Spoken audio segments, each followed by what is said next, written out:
Alright, so we are going to test the shooting ability of the catapult. Alright, this is like a controlling panel, but we only use four main buttons: square, circle, down and up button.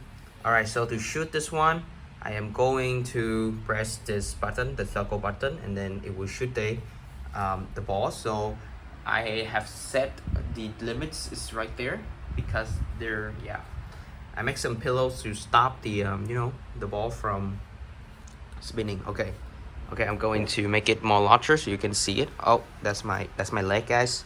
All right, 3 2 1. All right, so as you can see, the ball was right there on the top of the box, and the travel distance probably more than 2 meters, I suppose.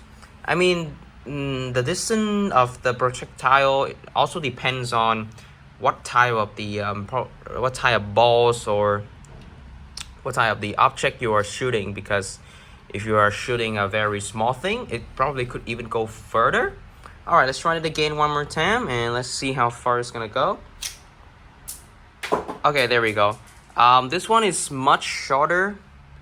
Yeah, it's probably because of the angle that I was adjusting. Yes, all right, but let's give it one more time. All right. I mean, if you count the first contacting point, it probably somewhere at the at my hands pointing, maybe 1.8 meters traveling distance, horizontal X. All right, 1 2 3. Okay, all right guys, so this is my Arduino catapult, and this was a very quick review.